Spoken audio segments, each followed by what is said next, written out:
Mr. Wiley.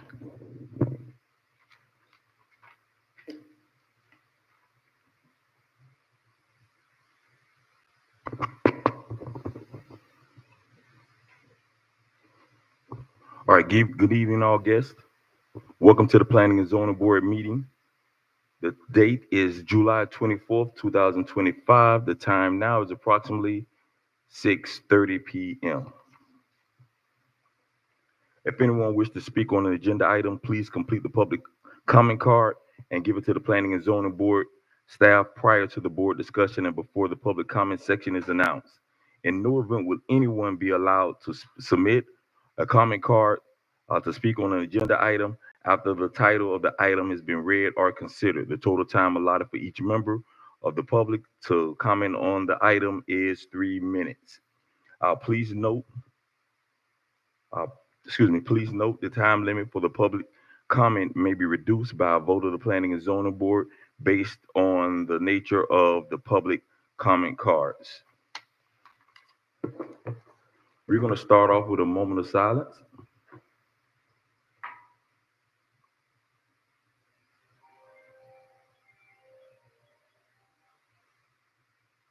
And we have the board lead the Pledge of Allegiance. And please silence your cell phones, please. I pledge allegiance to the flag of the United States of America and to the republic for which it stands, one nation, under God, indivisible, with liberty and justice for all.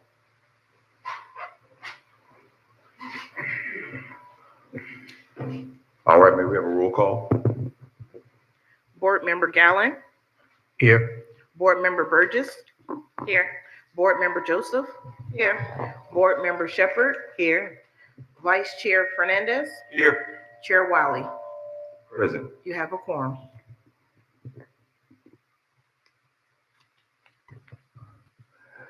Acknowledgement of board member absence notification.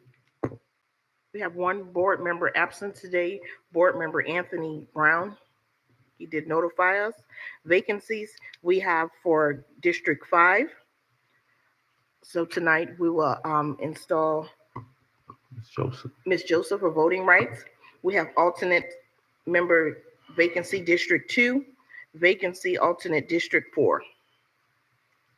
All right, on to number 3. Mr. Chair, if I may. Yes. Yes, sir. At a recent city council meeting, the council of the city expressed some unreadiness about volunteer board appointments. Staff is doing some research into the concerns expressed by the board at this time. So for now, they have paused reappointments while that is being conducted, and we'll update this board as soon as possible. But that is affecting the reappointment process for our board vacancies, just FYI. Thank you, sir. Yes, sir. On to number 3, any additions or deletions to the agenda? No, sir, Chair. On to number 4, disclosure by board members. Chair, Yes. I'd like to disclose that I met with the developers on Tuesday, July 22nd via Zoom for about 30 minutes under new business item 7. Chair, Go ahead. I also met with the builders for about 30 minutes also. Yeah, same thing for me. Ms. Joseph. Shepherd. No. All right, and I myself also met with the developers yesterday.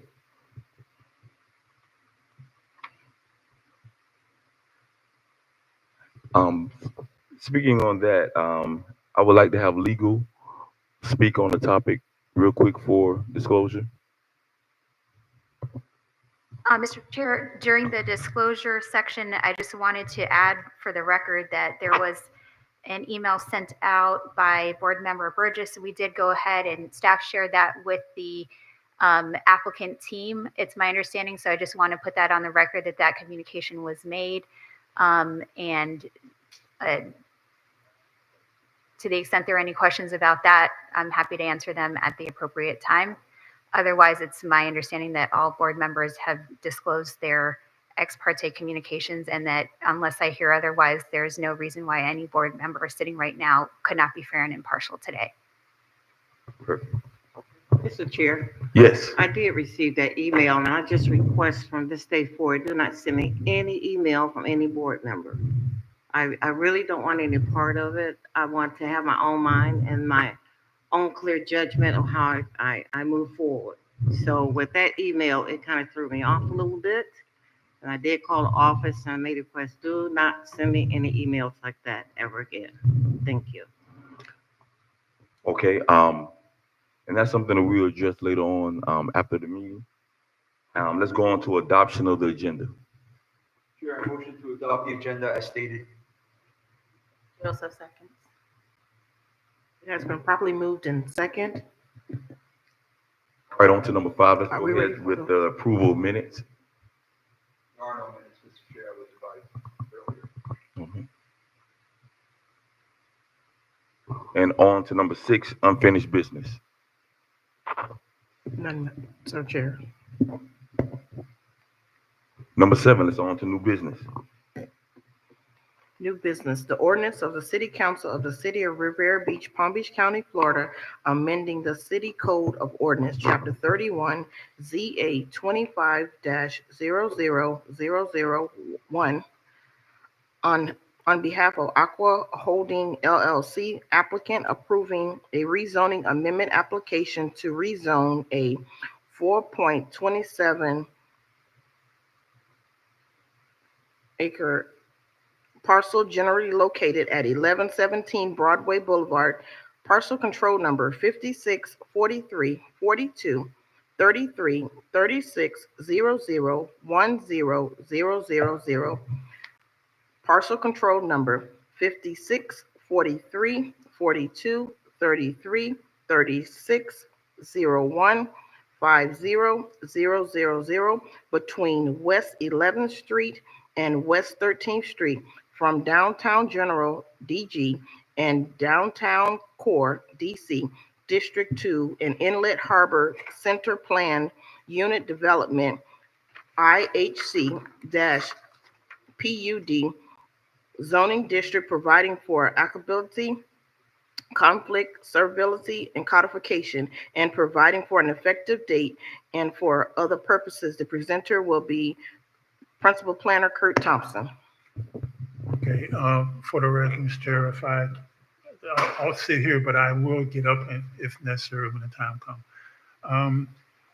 I have here over to your left and to your right the PowerPoint presentation. Ms. Weathers gave you the review for the ordinance. What I would like to do is present both the ordinance, the rezoning, and the site plan and special exception all at one time in one presentation. And that's what this PowerPoint presentation will do for everybody. The resolution is a resolution of the City Council approving site plan and special exception request SP 25-0005 and SE 25-0002 from the applicant for a plus or minus 1,228,572 square foot mixed-use development to include 508 condominium residential units and plus or minus 10,000 square feet for retail and restaurant with a parking garage. It's on approximately plus or minus 4.28 acres of land, and it's generally located at 1117 Broadway Boulevard between West 11th Street on the south and West 12th Street on the north. What you have before you is the project location map showing the red dot where the approximate location of the subject site. The property in question here is located at the southwest corner of US 1 and Broadway. Pardon me for a moment. Okay, within the city of Rivera Beach, the site is situated southwest of the city of Rivera Beach Marina and northwest of the Port of Palm Beach. Here is a rendering, architectural rendering of the subject property, looking at on Broadway at the bottom of your screen. Hopefully, won't be able to see that, but that is the subject site. The next slides, you see the land use. You see on the right-hand side, the shaded area is the downtown general, and on the left-hand side is the downtown core.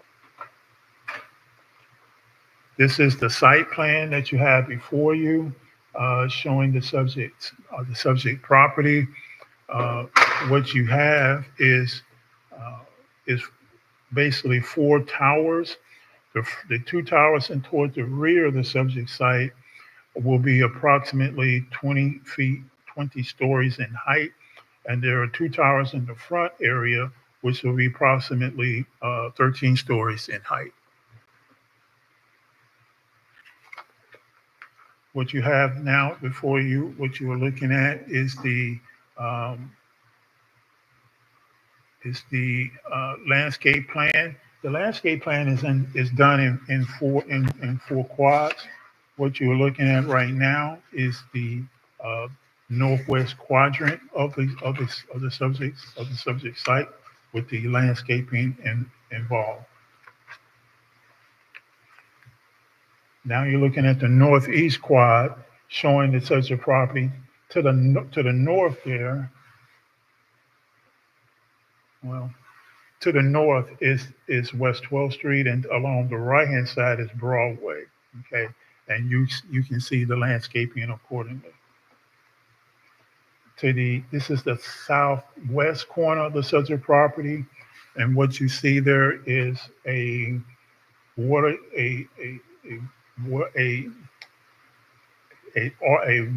art location, an art. It is what I'm trying to say is. Let me just get up.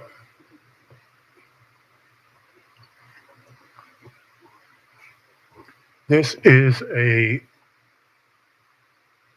what you have here is a art and water feature, and you have the landscape in this area, and here is the civic open space along that goes. This is West 11th Street, and it goes all the way up north to West 12th Street.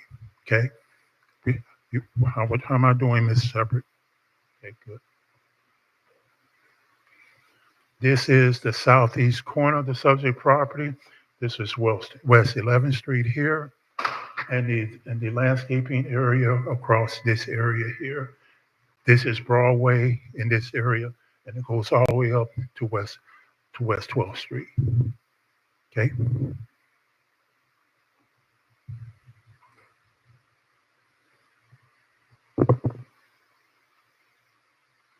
Now, what I wanted to tell everybody know regarding the landscaping, this is the landscape, a summarized table of that. The code requires 70%. They're going to increase that up by a few trees and a few extra shrubberies to meet that 70% native landscape requirement. Okay. This is the parking schematic for everybody. The code requires 1,083 parking spaces, and they are showing that they will meet that. This parking includes both garage and on-street parking. Right now, the site is a vacant, bare piece of property. So all the parking that you see here is going to be created by the applicant. Now, I wanted to show you, there's a saying about illustrations or pictures worth 1,000 words.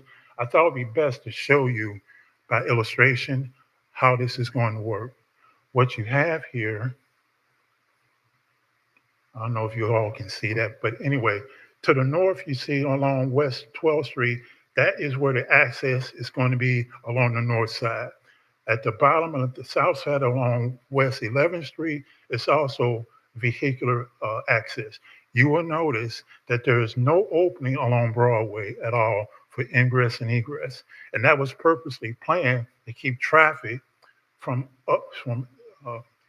impacting the Broadway circulation. This way, all the traffic is being taken onto the site as much as possible and away from Broadway, which is a busy thoroughfare. Okay. This is the open space area in green. Well, let me go back here for a moment. The green area is the pedestrian circulation, where this project is encouraging a lot of pedestrian walkability as planned in the CRA plan, as well as in the city's code and zoning code and comprehensive plan. This is the open space area that gives you an idea of the amount of open space. Also, open space is counted as pools, decks, open landscape area. All of that is figured into the open space. Now, this is the civic open space. You will I think all of you on the board, you will recall that once upon a time, I think it was one of the first couple of projects that I did, I had the privilege to do for the city. I think you remember, Mr. Wiley. Right. That was the Maryland Marine site. Mm-hmm. And I know Mr. Fernandez also remembers, and Ms. Shepherd. That was the Maryland Marine site that never took off. And so what we're doing now is taking that, what the applicant is doing is taking that plat and this plan and using it. And I say that because the attached green public civic space there in the green, that was their open space for the Maryland Marine. And what the applicant is doing is using that same concept. Well, it's a reality. He's going to put their open space in the same place where the open space was going to go for the Maryland Marine site. Okay. So what you see there is the attached green public open space, approximately 0.28 acres. There's Avenue Eve to the west. To the north there, you see the art and water feature. That's what I was trying to explain to you earlier that was stammering on. And to the south is an art feature. And then over by Broadway is another art and water feature. So as you can see, what they're trying, the concept here is provide not just open space, but also provide to you some sort of extra amenities for the residents and for the city. That's for them or everybody? It's for everybody, ma'am. The code in under 539 open space, it says for everyone, both the general public and for the residents that live in the community. But generally speaking, civic open space is open for everybody. The proposed improvements, as you can see by this slide, 4.28 acres. The site is basically a vacant parcel with the two parcels indicated. What I'd like to go back to is that the open space is a separate parcel of property. It has a separate PCN, as well as the rest of the property has a separate PCN, but it's all one site. When you look at by the plat that was approved, if you remember, it was all one parcel. The zoning will be, the current zoning is downtown general and downtown core. They're going to rezone it to the IEC PUD. The land use is downtown mixed use. The downtown mixed use is I don't like to use the word I'm thinking of, but it is the compatible land use for this type of development simply by what it says by definition, mixed use. And this is a mixed use project designed to be able to have not just residential, but commercial, retail, and restaurant. Now, you're talking about 508 condominium units, and I'm not trying to speak for the applicant. They can do that themselves. But this is a market rate housing development. Okay, they'll be for sale, but they're going to be market rate. So, having said that, there has been extensive review by staff, and this proposed rezoning, special exception, and site plan has been found to be consistent with all applicable standards of the land development regulations, the zoning code. Staff wrote quite a lengthy staff report, some 24 pages or so. And what we tried to do is to document each and every standard or criteria that the applicant had to meet and show that they met each and every, on all those, each and every standard. Okay, just a second.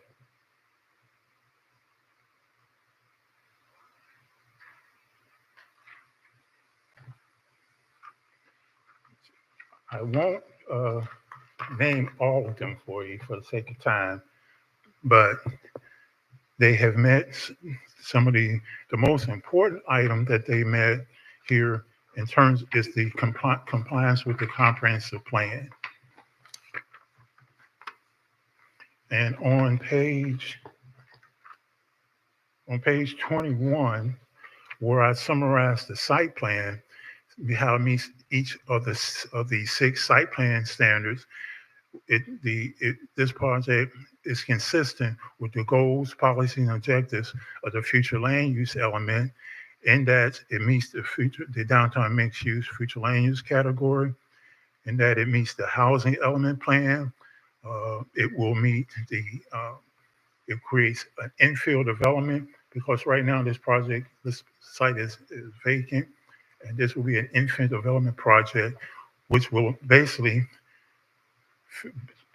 simply by its definition, will be built on vacant property that's now being unused, does not provide any tax base or tax return. And the idea of this project is to do just that. Okay. The millage rate here in this city is $8.35 per $1,000 of assessed land value.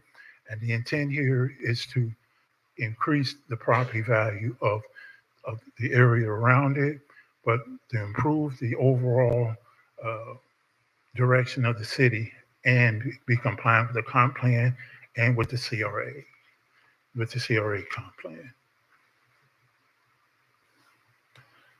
So having said that, staff requests that the Planning and Zoning Board recommend approval of the proposed rezoning, special exception, PUD, and site plan, subject to the staff report's conditions of approval that are indicated in the staff report on page 21. There are a number of the standards, conditions of approval that are stated there. The applicant is here, Mr. Brian Terry, and I can't pronounce Thomas's last name, but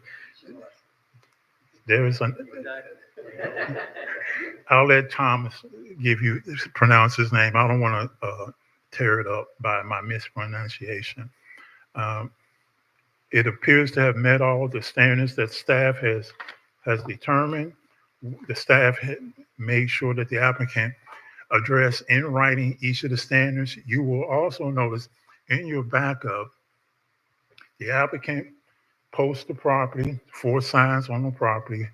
He also notified property owners within a 300-foot radius, okay? And that was in your backup. There's the addresses of those 300 people who live within a 300-foot radius in your backup. They also meet the Palm Beach County Traffic Performance Standards letter that was also in your backup.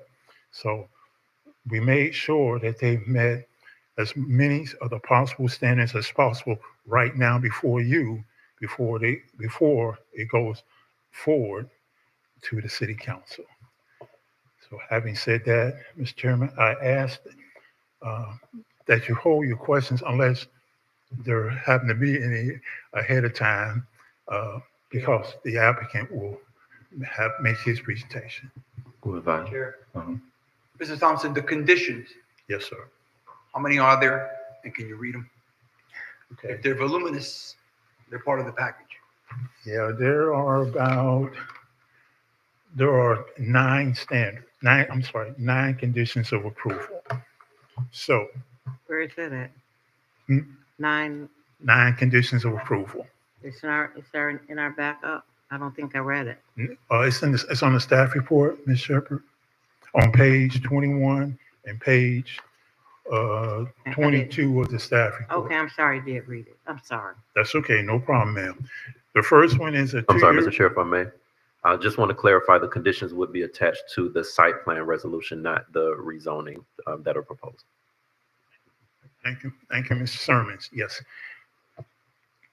As I said, this presentation is to talk about the entire package. But as Mr. Sermons has correctly stated, this first part that you're looking at taking action on is the rezoning only. And that rezoning is from downtown general and downtown core to the to the ICPUD. And then on that's the ordinance. And then on the second part is the resolutions. The resolution talks about 2 points. The resolution is for the ICPUD, and then the second is for the site plan. Okay, so those are the three items that you'll be taking action on. Mr. Thompson, I'm sorry, Mr. Chair. Yes. I think I asked you this question before. Yes, ma'am. ICPUD. Give it to me. What was it? Yeah, it is the Inlet Harbor Center Plan Unit Development. And what that means basically is that the city, when they amended the zoning code, they wanted to create a plan unit development use that encourages intense development. And you did ask me that before. And the FAR, Flow ratio, is 5. So in this case, when you can't go, that means you can build out 5 times your area, your acreage. So if you can't go out, then you have to build up. And the height was limited, Ms. Shepherd, as you recall, because if you can't go beyond 20 stories, okay, and you can't go beyond 240 feet in height. If you do that, then you have to deal with the MIHOP, with the Minority Employment and Housing Program, also known as MIHOP. They're not asking for that at this point because the max height is 20 stories for 2 towers and about 13 stories for the other front 2 towers. So MIHOP is not being requested. Okay. All right. Let me start. The first one is, do I need to go ahead and read? No, if it's already in the record and the in the developer are here and they agreed to it, and it's gonna be part of the site plan, that would be okay. There's no need to read through it, Right. so we can move on to the I presentation. will say briefly that we'll make sure that, particularly on the landscaping, that everything is met.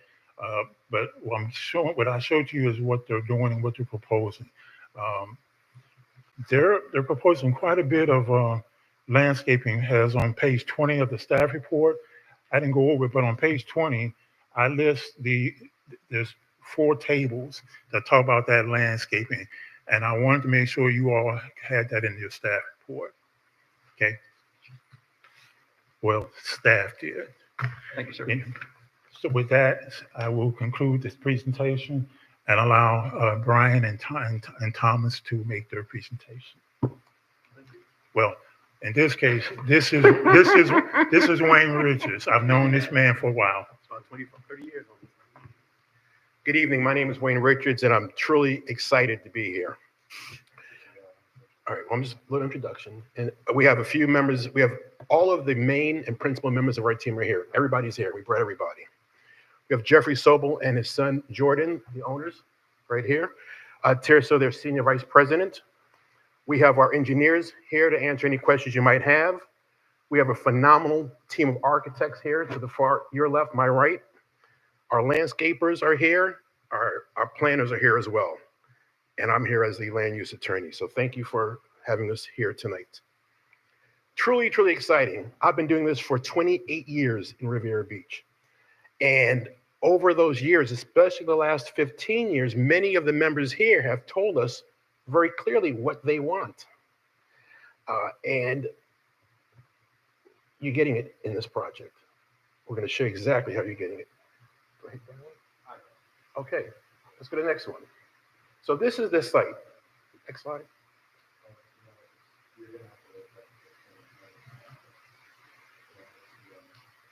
Okay, the site is bounded by Broadway on the east, Avenue E to the west, 11th and 12th Street south and north. Very exciting because we are sandwiched between significant opportunities.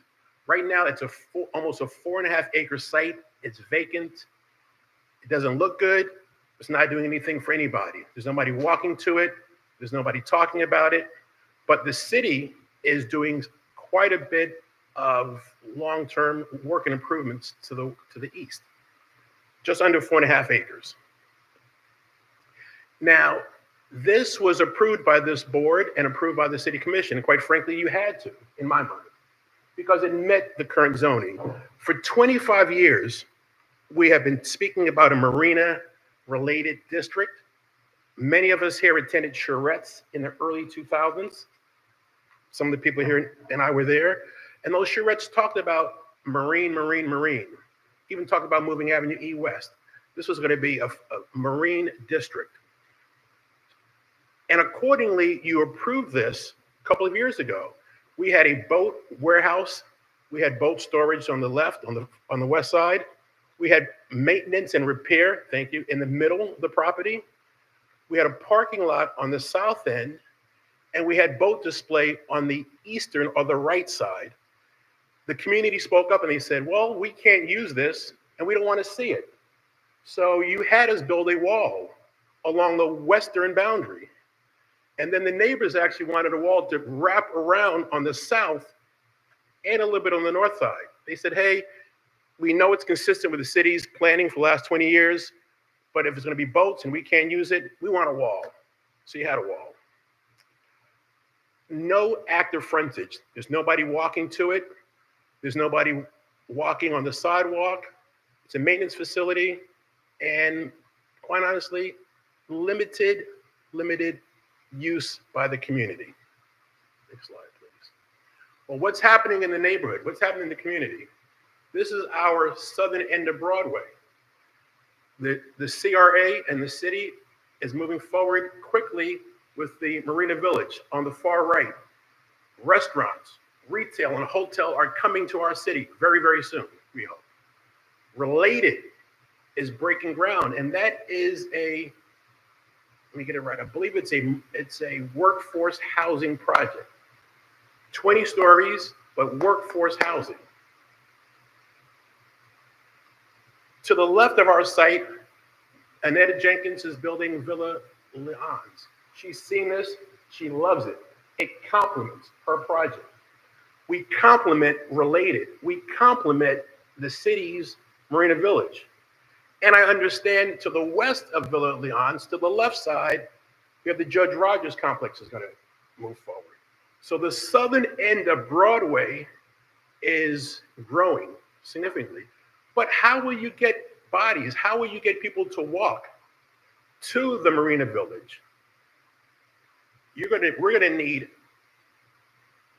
hundreds of people walking and interacting and activating the southern boundary of Broadway. This project does that in a very significant way. Next slide, please. We're in the CRA, and the good news is the CRA board has seen this. The CRA board likes this. They're excited about it, and I believe you're going to hear from the CRA director tonight. This project is desperately wanted, it's desperately needed, and we're excited about it. And quite frankly, over the course of my 27 years doing land use in Riviera Beach, we've had periods where we've had great councils, but difficult economic times. We've had good planning and zoning boards, but difficult economic times. What do we have now? We have a very good planning and zoning board. We have a very good city council. You may not agree with everything they do, but quite frankly, it's a good council. We have great staff, and the economy is where it needs to be. So right now, everything is lining up. In the past, things have not lined up. And that's why we are where we are. That's why we have 4.5 acres that's sitting there. That's why we have many parcels of land. One of the questions I heard was, why now? Why here? Well, there have been many reasons we have not grown. But the timing is right. The staff is phenomenal. This board is very good, as is the council. Overview on the benefits. You're going to see a phenomenal manicured green space along Avenue E. I remember how Avenue E was 2, 3, 4, 5, 6 years ago. I know how it is today. We all know how it is. It's gonna be very different. You can be there at 8 or 9 p.m. and you're gonna see landscape lighting. You'll be able to walk along Avenue E. with a cup of coffee or a cup of tea or a croissant in your hand or a sandwich. Significant economic stimulus.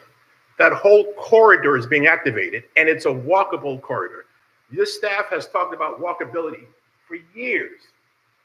We have on-site parking. We're not including that in our numbers. We have more than enough parking for the project. But Mr. Shepard and everyone else, you can drive your car, park along 11th Street and get out and walk to the restaurants. You can walk to the cafe. Significant increased tax revenue. We have numbers coming up shortly, but also the CRA. We know about tax increment financing. When the CRA was established, the ad valorem tax base was very low. It will now be very high for this project. For that increment, that delta, that increase will be used within the CRA. I'm sure they want that on premium. We're not asking for it. You know, most cities, developers ask. When they take these risks, they ask for something from the CRA. We're not asking. But the CRA will be able to use that increased revenue. The city will use the increased tax base to provide better services to the citizens here. Just under 2,000 jobs will be created by this project. $5 million from this project in permitting fees. Fire and engineering review, the city, close to $3 million. Ad valorem taxes, every single year, $4 million. Next year, $4 million. Next year, $4 million. We're going to spend $2 million in art in public places. That means the community will be able to utilize and walk and see that and participate in that. That'll be put in the common areas. Utility district fee. It's actually $5.5 million. We need a new water plant here. We need new wells. Who's going to pay for that? You want new people to come in and pay the very high utility district impact fee that was approved about 3 months ago. It's $5.5 million the utility district will get from this one project to help pay for the new water plants. Park impact fee, $850,000. Public building impact fee, sorry, when I saw you walk in, I apologize, $94,000. The library, some of us here go to the library, $164,000. Road impact fees, $1 million. Police and fire, another $380,000. This project, $21 million. And what do we have now there? Go 2 slides up. Go forward 2 slides, please. The vacant lot. From that. So we have that, but we're going to turn that. We're going to activate the Broadway corridor. We're going to activate Avenue E. We're going to access the site from 11th and 12th Street, not from Broadway. And that whole corridor is now alive with people walking, talking, dining at restaurants. Everybody here has told me before, Mr. Richards, we want restaurants. We don't want warehouses. Well, you kicked me a few times. A few times I've been kicked. So this is a significant project that is very much in keeping with what you want, what the CRA wants, what the city council wants, and what we desperately need. You already know that this project this land has supported downtown core marine. We're not doing marine. We're going to do a mixed-use project utilizing the IHC PUD. So we need to rezone to IHC PUD. That requires, by ordinance, requires a special exception to allow the PUD there. And the site plan is to construct 508 multifamily condominium units and restaurant and retail space. Now, I'm going to keep going for a minute. So the IHC PUD is on the left. To do that, you must have at least 2 acres. We need at least 2 acres. We have 4.27 acres. We need 20 feet of width. We have 400 feet of width. Height, the maximum is 300 feet. We're at 215. And Brian Terry will show you that it's like a wedding cake. We're staggering it. We don't have a wall along Broadway. We have 7 stories. Then the building footprint is decreased. You go up a few more stories, and then the height is in the back. We meet the front setbacks. We exceed the rear and the side setbacks. We can have 70% lot coverage. We're not there. We're at 57. We're not maximizing at all. Open space, we're almost 50% greater than we need to be on open space. And civic dedication, we exceed that. We meet the parking requirements. We are consistent with your comprehensive plan. Mr. Chair, Yes. Ms. Bishop. I know Mr. Thompson said don't stop, but did I read in the book somewhere about a parking garage? Yes, and we're going to talk about, well, not a garage. Yeah, we'll talk about, well, let me tell you now, and he'll clean it up. The parking is contained within the structure. And the residences and the restaurants that you will go to, and I know you will, it wraps around the parking. So when you're on Broadway, when you're in 11th and 12th Street, you won't see any parking. The only parking you will see is for the person that lives in the neighborhood or driving through that wants to park their car on the spots on 11th and 12th Street. You can park right there, park your car, and walk to Broadway and go to the restaurant. But there is internal parking. The 1,000 spaces are internal. You don't see them. They're wrapped very cleanly, very nicely. You'll see that, I promise. All right. So we are consistent with the comp plan, but the good news is the conditions have changed. People aren't buying boats right now. So we caught a break. We caught a break. And the boatman, great person, decided to sell. And we have the Sobels here, and they are excited about doing this mixed use project. You heard that, yes, we do conform to the city's land development code. We are consistent with the current and the future land use. Public services have said yes. Fire, police, schools have all said yes. We approve of the project. We have the capacity.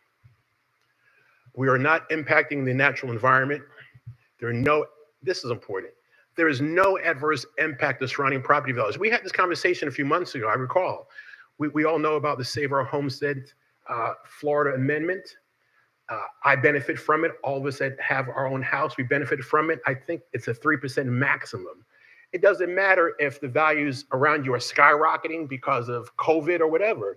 Your taxes can only go up 3% per year. That's a constitutional amendment. We are protected here in Florida. That's a very important protection. And wow, what a significant neighborhood benefit. We go from a vacant lot and no walkability and minimal safety to people literally out there coming home at 6, 7 o'clock at night, people driving up and going to the restaurants and retail and walking on Broadway, walking on 11th. But when we get to the detail part, I want Brian to hit it, but this is a very exciting project and it's been a long time in the making.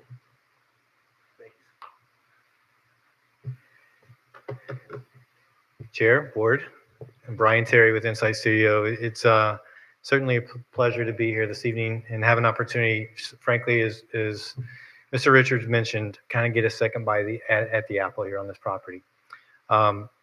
We're all very excited. I think that what is being proposed is certainly a much better fit, something that's going to benefit the community, is going to make that interaction between the Marina Village and everything else that's occurring within the neighborhood really thrive. And that's what we all need to have happen to have a successful southern end of Riviera Beach. So again, this thing doesn't show very well, but obviously you can see our development in the center. You see the plans for the Marina Village Element 7 and Element 8 on the east side of Broadway, as well as the Villa La Onze project to the west on Avenue E as well. So again, this is that piece that's going to connect it all. And so by doing this in a way that's going to be pedestrian friendly, that's going to be beautiful, that's going to be activated, it's going to have lights along the street frontages is very important.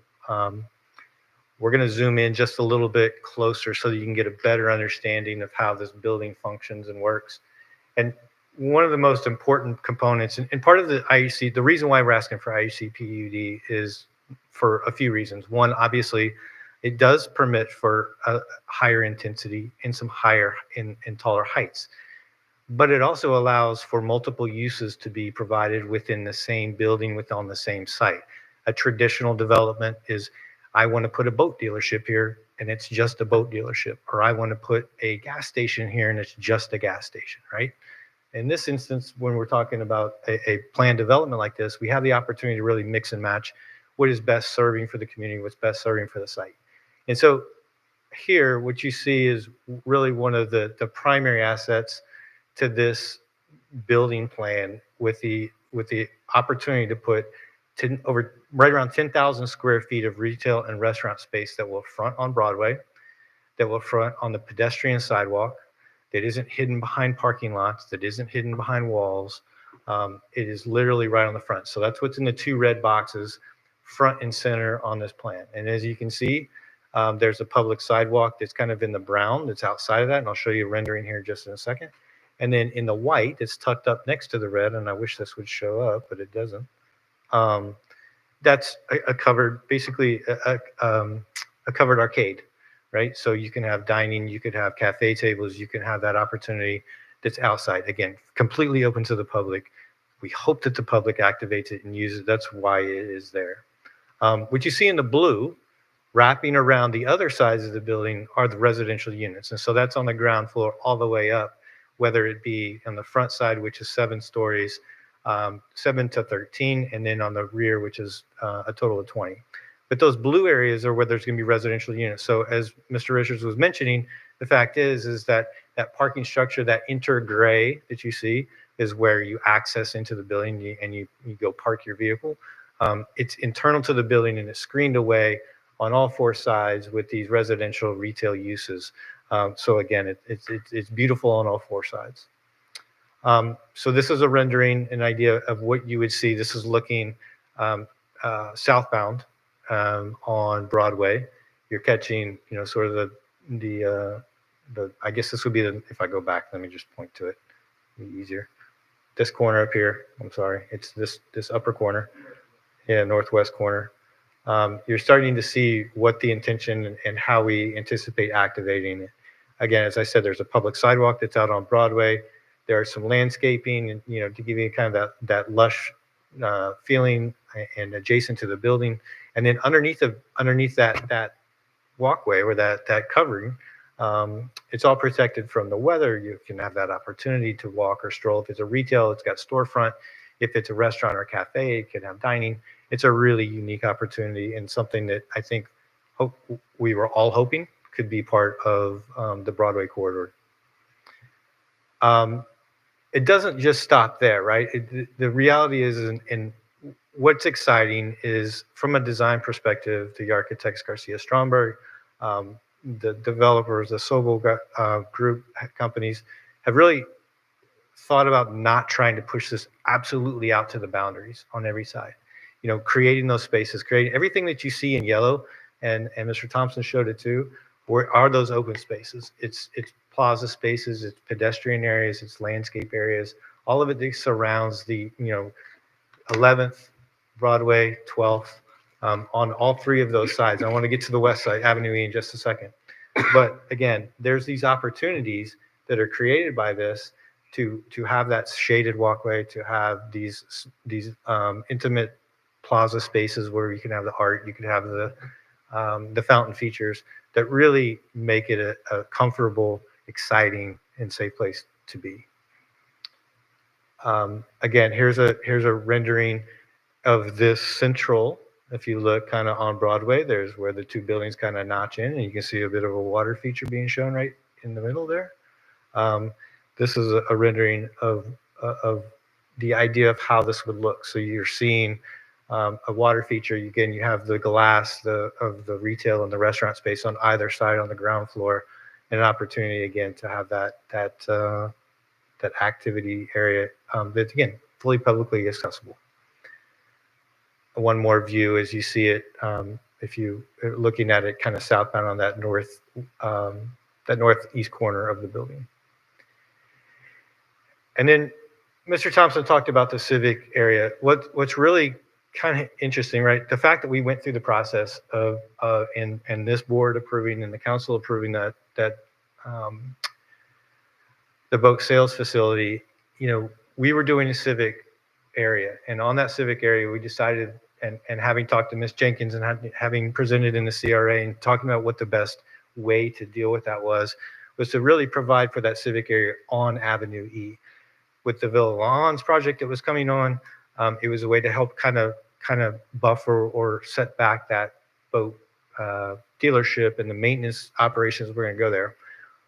What's really cool now is we get to turn it into, it's like the backyard for this development, and it's now like the front yard for the Villa Lawns. And so certainly this is a much different scale project, means we can do more with that space than we could have as a boat dealership. And so it's a really neat pedestrian space. You can see the sort of the white, you can see how the sidewalks kind of meander through it, different landscape areas. It's as Wayne mentioned, it's a great opportunity. It's something, again, completely open to the public. By the way, that is already platted. It is already dedicated on the plat for civic open space. It can't be changed without the plat changing. It's going to stay it's going to be that. Here's again as a rendering of our vision for that space as well. And again, so you can see it creates a sort of a landscape park space that is adjacent to the residential, right? The towers that are there, they're up to 20 stories on this side of the building. It creates a significant setback that goes, again, the minimum setback I believe is 12.5 feet. Our building is set back almost 40 feet from Avenue E. There's parallel parking that's being provided along that street frontage. A completely new look for what Avenue E is today. I'll touch briefly on the building as far as the heights. I know that we always end up talking about this. This is a kind of a diagrammatic version, just so that everybody can kind of start to understand the scaling and the massing.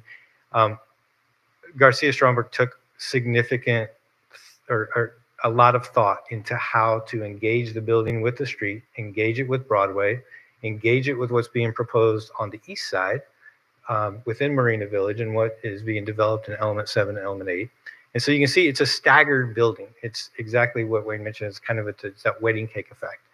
And so you see that the building frontages are what's on Broadway is about 85 feet, so that's about 7 stories tall.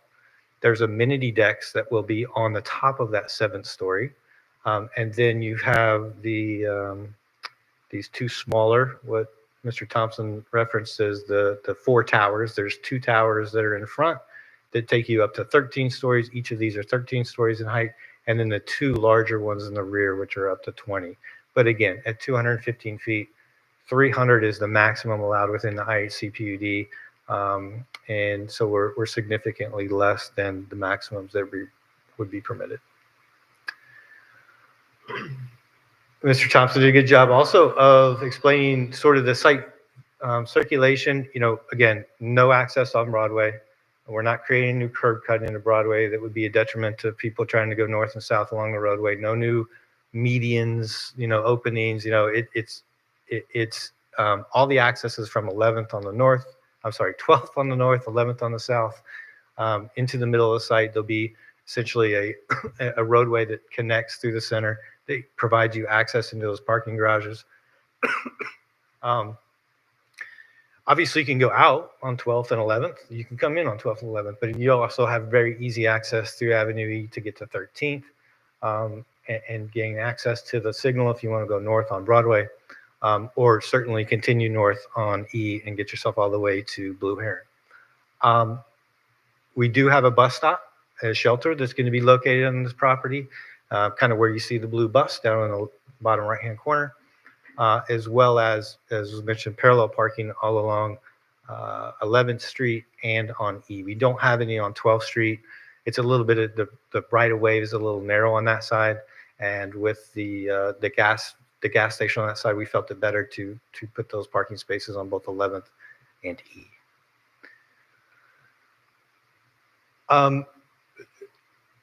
So as you understand, right, through this review process, not only does the city review these applications, there's a lot of outside agencies that are involved. Certainly on the left-hand side, you see the traffic letter. This is a required letter. We couldn't be standing here in front of you this evening if we didn't already have this from Palm Beach County.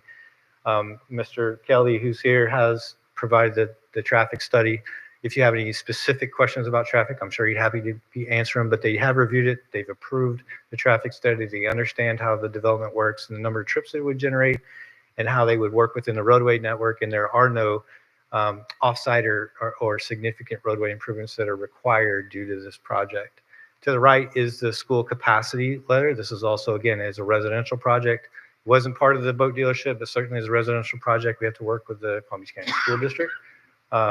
They have provided their determination letter that there is capacity not only at the elementary, middle, and high school levels to accommodate what could be the children that live within this building. Those conditions of approval, you mentioned, we're curious about them. Again, there are 9 of them within the staff report. We've reviewed them. I will, just so it's clear and on the record, we've been starting to engage with staff regarding condition number 4. It's just a timing condition. Talks about the timing of how the building, how quickly can this entire building be built. We want to continue that conversation with them just to work through the details of it and certainly get hopefully on the same page prior to us going to council specific to that. Otherwise, we have no issues with the remainder of the conditions. And as was noted by Mr. Thompson, they are recommending staff approval of the application. We certainly appreciate that. I know that everybody's put in a lot of hard work for us to all be able to be here this evening. Again, we took a lot of, again, it is that second bite, that one that we all get to enjoy, that I think is a great benefit. It's a brand new project. It's very exciting, and it really fits in the context of what the city has been planning and hopes to see along that corridor, as far as we understand. So with that, I appreciate it. Again, we have our entire team here to answer questions, go through, we can re-look at any of these slides that you would like, but appreciate the time and look forward to moving this thing forward. All right, thank you, sir. Thank you. Do we have any comment cards? Yes, sir, Chair. You ready? How many do we have? 2. Okay. The first one is from CRA Executive Director, Mr. Mercy. Mr. Jadale Chair, Mercy? Mr. Chairman, if I may Yes, sir. interrupt, just one brief thing I neglected. The staff did not receive any phone calls or anything in writing indicating support or opposition for this project. Okay. I'll let you know that. Thank you.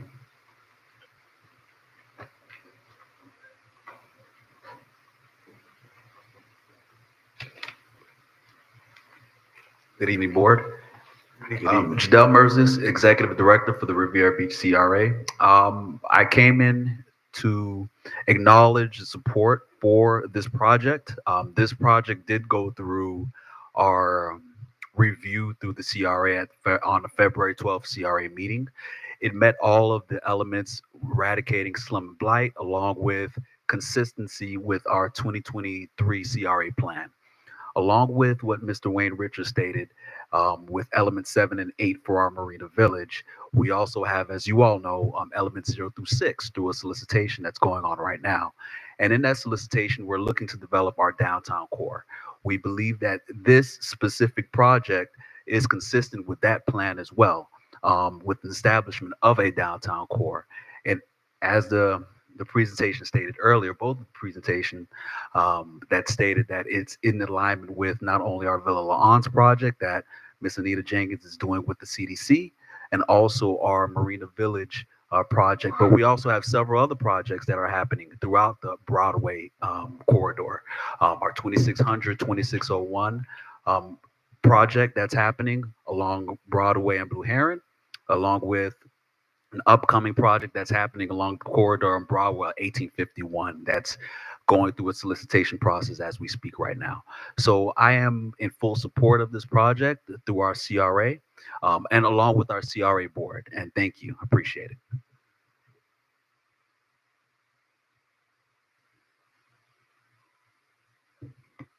The next one, Mr. Chair, is Mr. Scott Lewis. Hi, thank you. It's Scott Lewis, 256 East 22nd. Couple things with this. I'm really excited about it. I think it's terrific. Okay, great thing. It's this kind of development is much needed. I have a few concerns, and I'm sure some of them you may share or not. And these, I'm coming in late in the process. Sounds like this has been going on for a long time. Just some ideas, and traffic's my main focus. Because, we got 8 projects. Broadway's is absolutely going to be gridlock. I mean, there's not a question in my mind 10 years from now. That's what we got. I do want you to think of a few practical things. I wish they did in the east side, but maybe, for instance, that setback in the rear, the 35-foot, that's a beautiful area. I would like to have them think about, gee, that's on the front, on the east side, because if I'm standing right here to Miss Shepherd, 12.5 feet, I got to look 85 feet up to see the top of the building. If that sets back, it doesn't give you the effect that we have up from North Palm where it's sitting on the street, which really is sort of disturbing how that one came out. If you had a setback, maybe the bus stop, put it as an insert bus stop so that the bus gets out of the traffic flow, because you know how many times you get stuck behind a bus, and I wish they'd done that in the east side with Related. And it's something maybe you get to consider later if they come in for some amendment. But so there's the bus stop, the landscape idea, and then the traffic. And that's a tough one because I saw where it may lead to infrastructure improvements. They can't widen Broadway. I'm concerned, and I almost don't know if it's probably been thought about, talked about, abandon 12th Street to both sides. Let the gas station have it, let these guys have it. Figure out something that forces the traffic to go down to 13th somehow, a lot of it, where there's a light. Because when the cruise ship is loading, you already got Broadway backed up a quarter mile. Heading south, I see it all the time. And you put this in here, you got hundreds of cars every hour coming in and out on these 2 side streets with no light. You're gonna create some problems. And I know the developers want this to work well. They probably pre-thought all this, but I'm just concerned when you're talking about, it says 2,500 trips a day in the traffic report, but old traffic standards used to be at 8 per unit, and that would be 8,000. Wait, 8 times 5 be 4,000. That's a lot. Okay, so I just want you to be careful of that. I'm sure you will. And this is a wonderful project. I think it's really what kind of thing we need, but you need to maybe think some tweaks. Thank you. Thank you, sir. Mr. Chair, we have Mr. Armstrong. Okay.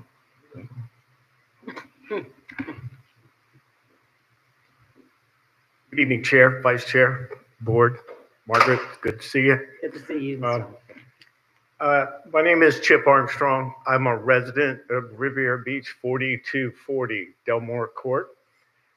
And like Mr. Richards, we've been talking for a long time about what that corridor should look like.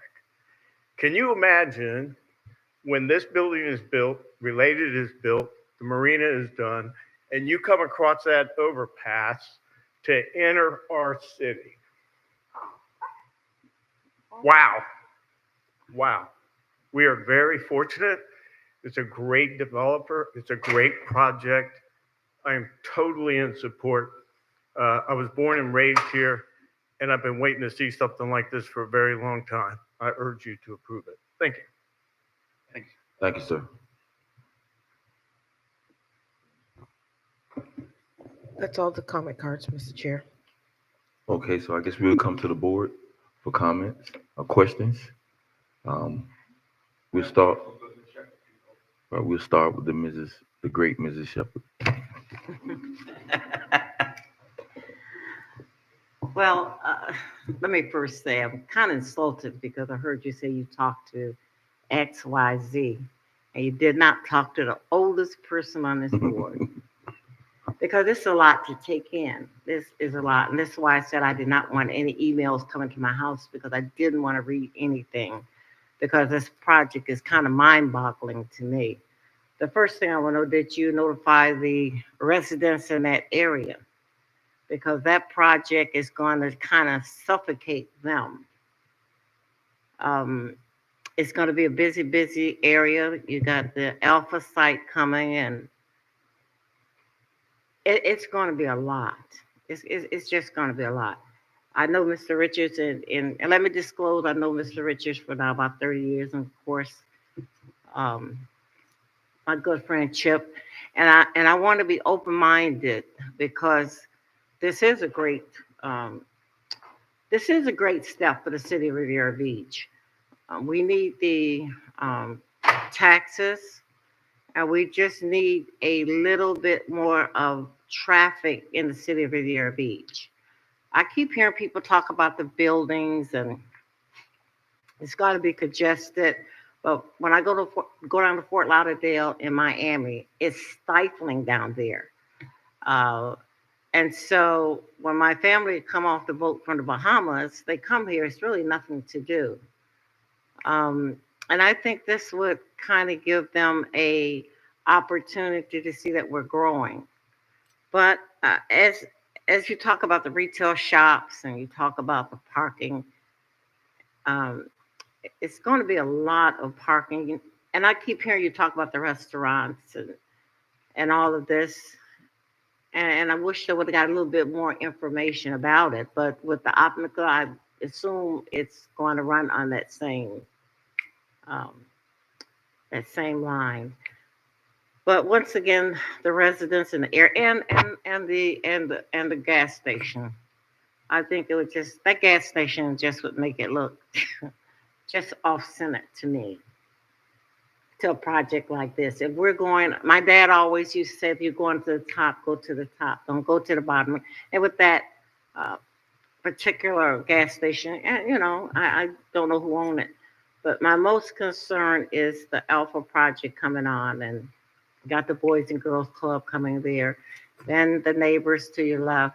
How will it really affect them? That's my great concern. How will it affect that area? But I'm for the project, so don't go home and say Ms. Shepherd said, no, please don't. Ms. Shepherd just look at how, I think, because I'm from Detroit, and I know how Detroit is being built up. It is stifling there, but I mean, when you get out your car, you go there, you go shopping or eating, it's just a stifling area.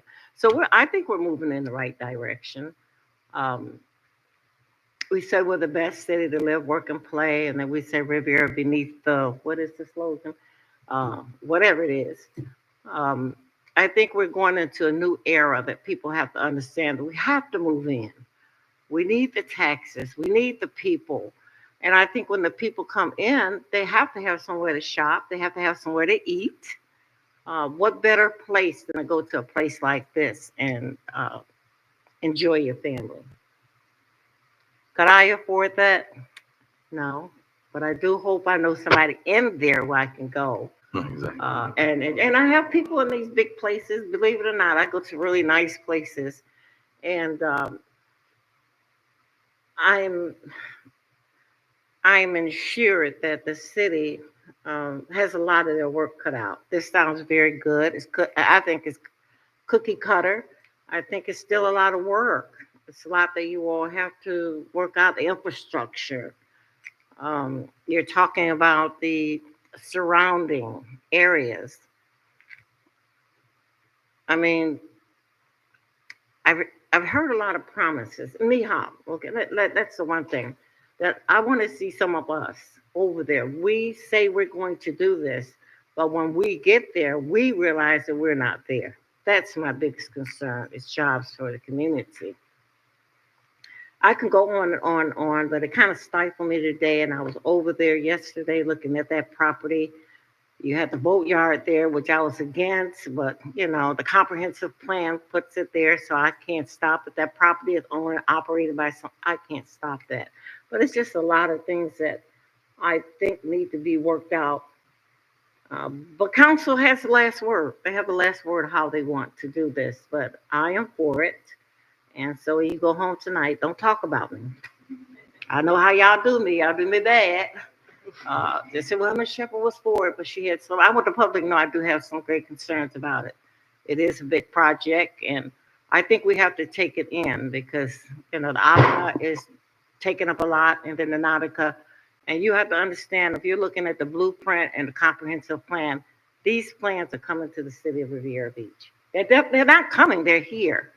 So I don't have any more to say. I just will vote yes for this project. Thank you, Mr. Chair. Thank you. Mrs. Joseph? Hi, good evening, everyone. Thank you for your presentation. A lot of the questions that I had were answered, but my biggest concern is the transportation. Yeah, I get that we're not gonna be turning off of Broadway, but the traffic that's gonna now come into the neighborhood, those side streets, is concerning to me. So I can only imagine the calls we're gonna start to get from neighbors, because you now have 500 units that are coming into that area in addition to the townhomes. That's just something that I hope the developers will consider. The impacts that are going to be coming into those neighborhoods, whether that's adding speed bumps to eliminate folks now speeding through that area to get to the new development. Just think about the impacts that it's going to have on those existing communities that are in that area. The parking spots that are along 12th and 11th Street, are those going to be metered or those open? They'll be metered? They will not. No, they would not be metered. Okay. And yeah, it's on 11th. 11th and E. And E. There would be no parking spaces on 12th. Okay.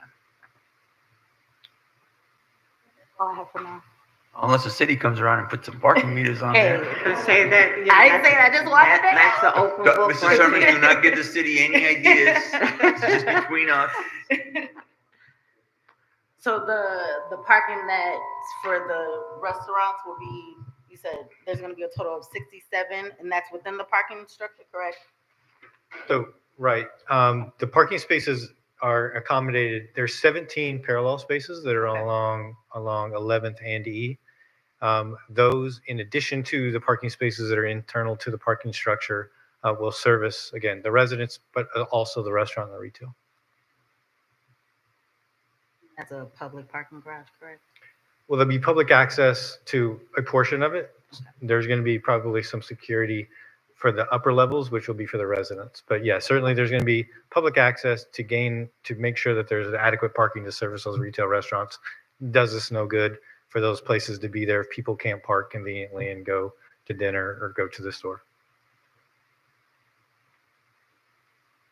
I think that's all I have for now.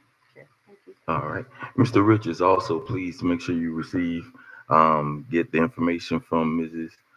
Lucy, because in any future ventures, definitely would like to have her included on some of the meetings to be able to give some of her expertise and her ideas. And Ms. Shepherd. And Ms. Shepherd. I'm just getting old. I'm just here. The newbie of the group. All right, on to our vice.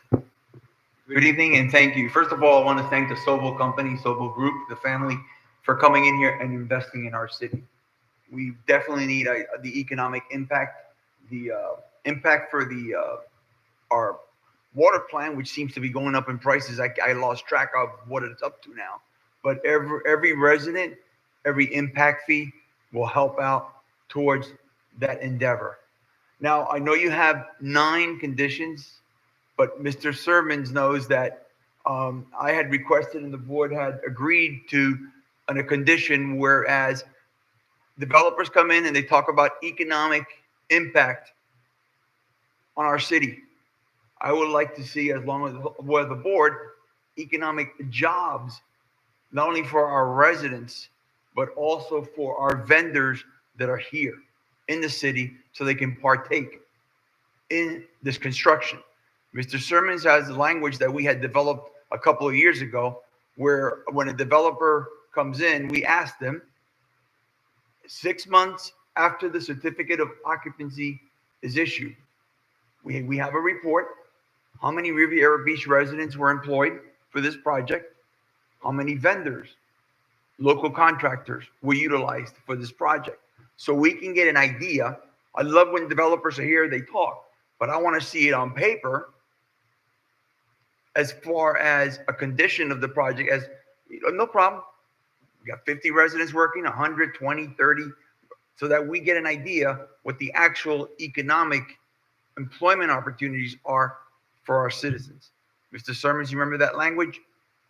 Okay, Mr. Sermons will bring it up, but I don't think, unless Mr. Richards or the Sobel, I don't think there's a major issue with just reporting back to the team and then the planning and zoning as far as Riviera Beach individuals employed on the project, contractors, vendors within the city of Riviera Beach that provided or were attained to provide services for the project.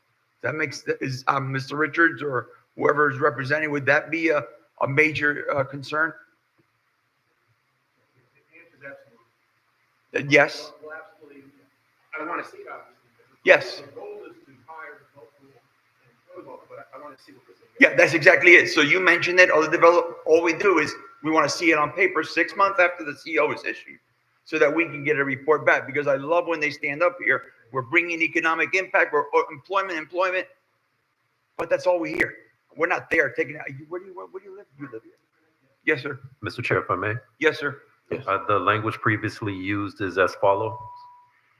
The applicant shall actively advertise employment opportunities for temporary and permanent positions within the city of Riviera Beach, including participation at community job fairs or hosting specialized recruitment events. The developer shall provide a report to the Development Services Department at 6 months post certificate of occupancy, documenting the outreach efforts to acquire local employees, the number of local employees hired, the number of local businesses contracted with, subject to employment and privacy laws, and the percentage of construction cost expended with local vendors. Yes, sir. The owner says absolutely yes. Good. 100%. We have 10 conditions now. Appreciate that. Now let's go back to this project here. Every time we got a major project, traffic. You heard Mr. Lewis. You heard the other board members. I'm sure the others are going to bring it up. We got to get, like I said, you can't expand Broadway, but maybe there are innovative ways that we can do something around it. Maybe another traffic light somewhere else. I mean, just think about it so we can alleviate some of the traffic. Now, the question I have is infrastructure. What infrastructure improvement are you going to do for our existing drainage, water, sewer lines? What is it, Brian, exactly that you're going to be doing as far as our infrastructure improvements? So certainly, I'll pretend to be an engineer for just a second, but we have the real guy right here. Well, actually, I'll just let you do it. Eric Cooper with Simmons and White Engineers. Our improvements are along 11th or 12th Street. We're adding a new sanitary sewer system. We are abandoning some existing sanitary sewer system that's on the site now. And I believe there's a new, adding some water main on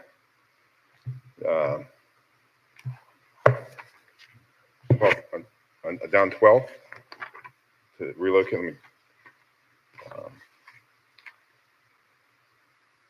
Yeah, a new 8-inch water main down 12th Street from Broadway, tying in at Avenue E in 12th. The stormwater is all contained on site in stormwater chambers, so it'll be under the parking garages, and that'll outfall to that inlet that you can see right there in the southeast corner of the project. But after we've retained all our storage requirements, which will be less, our discharge will be less than what's existing there now. What about permeable surface to allow the water permeate into our groundwater and also solid drainage? Are we doing any permeable surfaces on the property? So we're not right now proposing any specific like pavers or anything that would be permeable. But you got to keep in mind, right? We are significant. We have much more pervious space and much more open space on this project than would be required. We think it's significant for a more urban style development. This has really got a very lush and there's a lot of landscape area that's really going to account for, I think, a lot of that perviousness. I mean, what he just said is a pretty impressive thing to say, right? That the fact that in a built form, there'll be less water coming off the property than there is in this existing condition. Look at that. I mean, so the amount of storage that has to be accommodated within the open spaces within the building itself to hold the water that's going to be necessary is a huge improvement. Also, all those overhead power lines gone, right? Everything will be buried. There won't be any more overhead power lines throughout the entire property.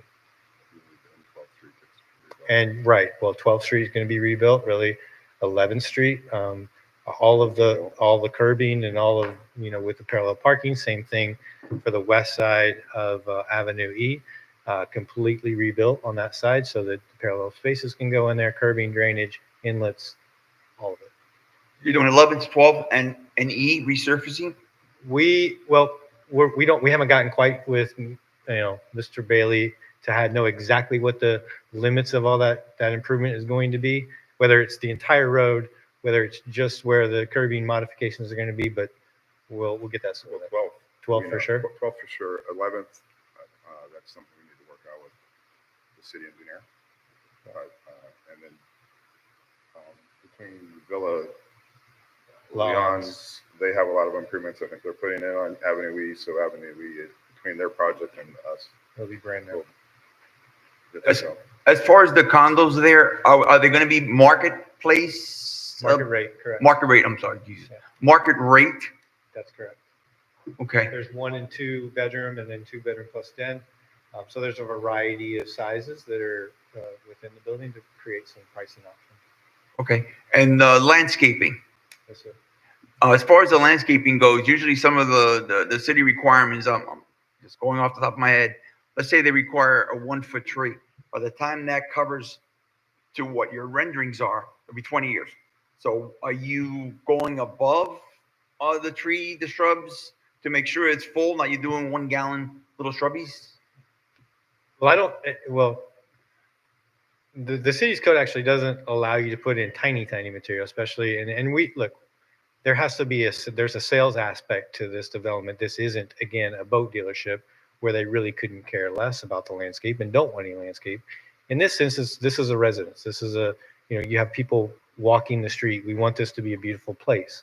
So certainly there's more landscape proposed on this plan than is code required.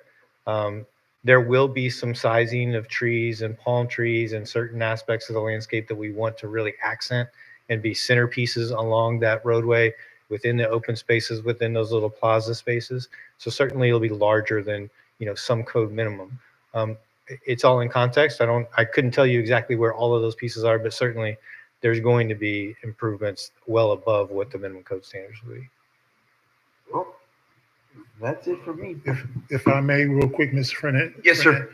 Yes, we're going to make sure that they not only meet the landscape requirement, which they have indicated, and in the staff report they will, but I want to make sure that there's the right amount of percentage of native landscaping is in place there as well.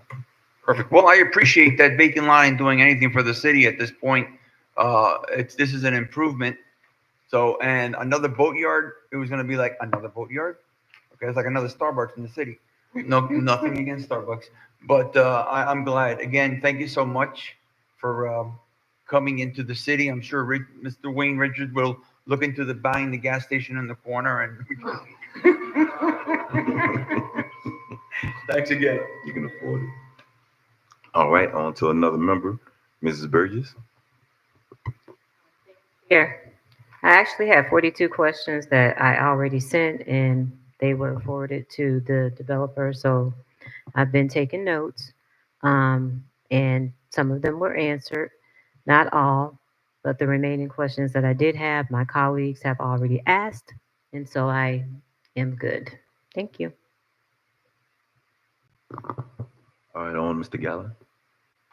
I don't have any questions, but I do have a comment or two. I'm happy to see that we're getting something other than a boatyard. Love this project. When I saw it come in, I say, oh, I'm glad they're doing this instead of that boatyard. I'm happy to see that you all are doing this and look forward to seeing this project completed. Thank you, Chair. All right, and I got a couple questions. Most of my colleagues have already addressed most of the important things. I just wanted to ask on the two sides of the, will it be two restaurants or one restaurant and retail? And what kind of specific type of retail and what specific type of restaurant are we talking about? I need somewhere to eat. A good place to eat. I hear you. Unfortunately, I mean, it's a little too early for us to be able to know that, right? We want to try to get an approval to the point where then we can actually go out and sort of solicit that into the market and see what is the best fit. So I can't answer what it is or who it is. Certainly, there's 10,000 square feet there. We want it to be a mixture. We've been, Mr. Thompson, Mr. Sermons have been very helpful with us. We want to have some flexibility there, so it's kind of a 10,000 of either or. And so depending on who that restaurateur is, if it's a cafe, is it a market, is it a retail shop, we'll have some flexibility to kind of slide that scale up or down between the restaurant and retail as necessary. But yes, it's a total of 10,000 square feet that was in those red boxes previously. And the stoplight option also with, again, just kind of to reiterate what they were saying about the traffic will be coming in on 12th and 11th, correct? And of course, the western traffic will be probably going out to 13th and then coming down 13th Street. And I was wondering also, was there any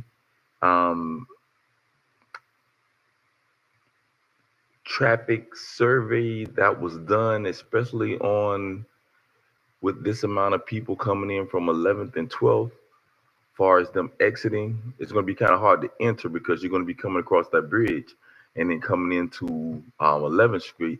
But I was wondering, was there any possibility of a light, or would it be something necessary that we would need? What kind of information did we get on that, just for safety for people that will be traveling Broadway and for the residents that live in that area? Sure. And for the record, Brian Kelly, traffic engineer with Simmons and White. I'll try to answer some of the traffic questions and specifically this one. Yes, we did do an analysis of those intersections to ensure that there was adequate safety and adequate operations to be able to make those turns in and out. One of the big advantages here, and it's been mentioned, is we don't have direct access on Broadway. What that does is that provides better traffic flow on Broadway. There's less slowing down. That improves safety. So that number one's a huge benefit. The other huge benefit we actually have is that we're adjacent to Avenue E as well. And so that allows people to really make an easy adjustment by traveling up to Avenue E, getting to 13th Street and utilizing that traffic signal. So, myself as a driver and everyone else, you tend to take the path of least resistance, right? So, in the peak hour when traffic's busy, you rather use a traffic signal. So what you're likely going to do is go up to Avenue E, get on Avenue E, or 13th Street, Avenue E to 13th Street, utilize that traffic signal if you want to go north on Broadway, for example. The other part of that too is if people were trying to leave on 11th or 12th Street to make a left turn out, by having that proximity to 13th Street where there is a traffic signal, that actually creates gaps. So think about when the traffic signal cycles through green, yellow, red for all the different movements, it actually creates gaps in the road. So it actually makes it a little bit easier to exit during those times. But the most important thing is people are going to get to 13th Street from Avenue E to use that signal, and that's very helpful. Now, to answer your direct question regarding could we put a traffic signal here, the short answer is no. The volumes wouldn't be warranted. Number one, you have to have a high number of trips that would actually justify it, and we wouldn't have that level of volume. Number two is the proximity to Broadway and 13th Street. So that's too close of a signal spacing, so the DOT wouldn't allow it in that case. Thank you. I've got one more question. pedestrian traffic. We've been talking a lot about vehicles. It's great for a vehicle to get out and go 2 blocks to the traffic light, walk across. There's going to be some major development on this side. People are going to want to walk to the marina. They're going to want to go to the. How do you plan on addressing pedestrian traffic? No, it's a great question, and certainly, in any development nowadays, that's something that has to be taken into account. Not just vehicle traffic, but all forms of transportation. That's bicycling, walking, transit, all of those. Part of this development, just by the nature of it, it's going to have wider sidewalks. So there's going to be a wider sidewalk to walk there. There's going to be pedestrian lighting and stuff there too. So it's better lit. It's going to be off the road. So those kind of things are very helpful. So there's going to be a sidewalk connection that will get you to 13th Street. So you have the sidewalk along Broadway. And then at the signal at 13th Street, that's the safest place to cross because you actually have a traffic signal and you have a pedestrian signal that you can use to cross as well. Walking 2 blocks is going to be kind of difficult here for some folks, but maybe we would get together with Ms. Jenkins and build a little walk bridge over. Listen, a lot of communities are doing that now. Yeah. It is cost effective and it avoids somebody trying to scramble and walk across traffic on Broadway just so they can come to this site. So, I mean, it's just what I'm trying to say is try and work some consideration around. I know you're talking about the vehicle traffic. Let's look at pedestrian traffic. And I know I mentioned those little, I've been doing it in a lot of cities that are developing lately. It's cost effective and it's just a bridge over the traffic. And people can walk over without having to walk 2 blocks up to 13th Street and go across. You and I know full well, nobody's going to want to do that. They're going to try and jot across 11th or 12th Street on Broadway on a busy intersection, and then just trying to make it to the marina. Those are only my suggestions. You guys can work on it. That's why you guys get paid the big bucks. Thank you. That is it. Thank you, Mr. Chair. Mr. Chair. Yes, ma'am. May I ask one more question? Yes. Mr. Richards, because I know that you're prevalent in this. I'm still worried about the residents on that particular site to our left.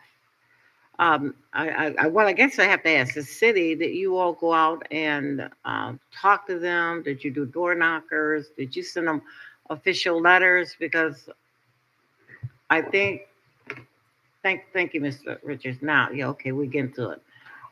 Did you send out any notification? Now, there were, as I said earlier, there's in your backup, the applicant posted the property, put sign postings on the 12th, the 11th, and over on Avenue E. I know that because I drove around the property and I saw those sign postings. That's first. The second part are the mailers. They did send mailers and notify property owners within a 300-foot radius. That's in your backup as well. Okay. And third and last, the list of those neighbors were also submitted to us, which is also in your backup. So, and quickly, Ms. Shepherd, and the notice said essentially what you heard Abrella, the board secretary, read out what the notice says. The header and the staff report is the same information that went to the property owners and the mailers. Okay, can I clarify something? I did go over there. I mean, I was kind of stunned seeing it, but I did get out and I did look at the yellow sign. I always do. I know you do go. That's something that I always do. Mm-hmm. But I want to make sure that they are protected, that they really get an understanding that this project, not only this project, but the one from the Alpha site, the Boys and Girl Club, it is going to be a lot of traffic over there. So I want to make sure that they know. And then I was talking to Mr. Richards, because I know, Mr. Richards, you all were interested in some land over there, some property over there. Is that the area? The port. I'm talking about the port now. Is that the piece of land that the port was looking at to? No, it's not. The Okay. the port owns property to the south of that. But I think you all had discussion about eminent domain over there. Is this the property? What property are you talking about? I wasn't talking about, I'm talking about this property. No, we're not going there because I Some of the one north of the specifically port. mentioned, I specifically, Are you, Chef May? yes, correct. So is your question, what is the Port of Palm Beach doing in that general area? Heard any land over there. So You don't have to answer now. I won't then. You don't have to I don't answer. get in trouble with my clients. They pay me, the port doesn't. I like, Go ahead. thank you. Thank you, Mr. Richards. I just bought that land, don't worry about it, I'll sell it back to you. No, I didn't want to put them on the spot, but see, every now and then my brain get, okay, we'll do a sidebar. But I do remember a little something about that land. And it's kind of getting to me now because I remember someone came to the city of Riviera Beach and stood right there and they said, if you think that we're here to take your land, nobody from the city said anything. She came over and said that in front of everybody that opened up a lot of doors.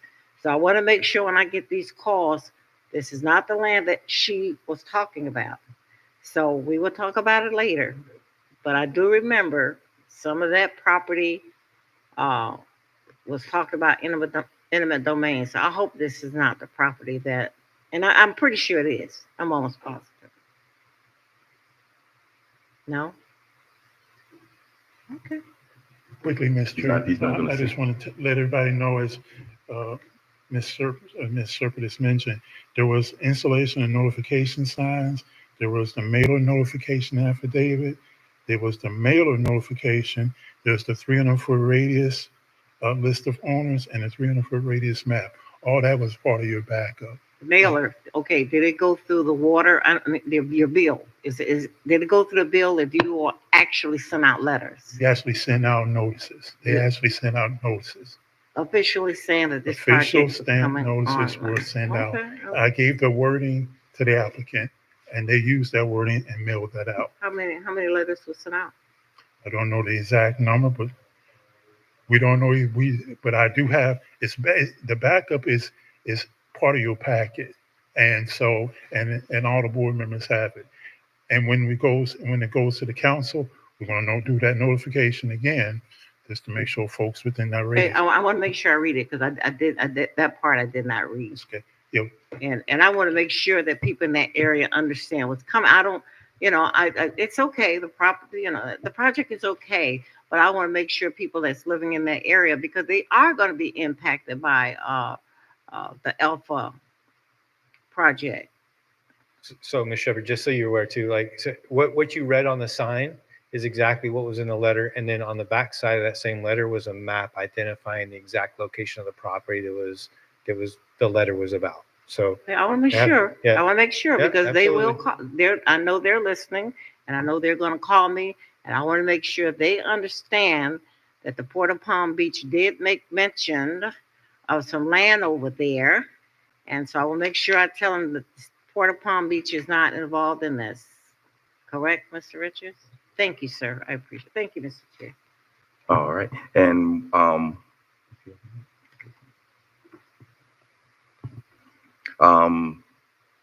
a project of this magnitude, and talking with Mr. Richards and listening to the presentation today, was a very good presentation. The project of this magnitude, and one thing about for myself was that I always supported progress in the city.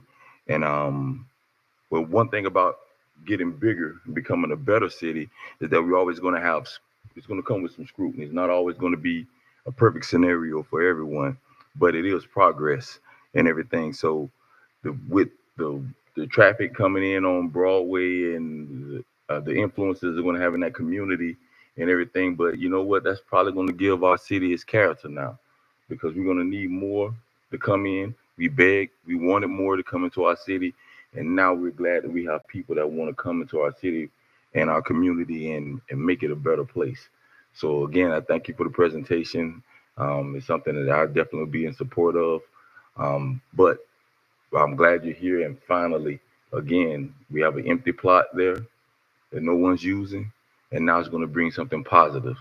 Now, Mr. Sherman, one thing I wanted to ask you was that I know Mr. Richards was talking about the one thing that we had the $21 million worth of the estimations. What was the 21 million, the total you had there?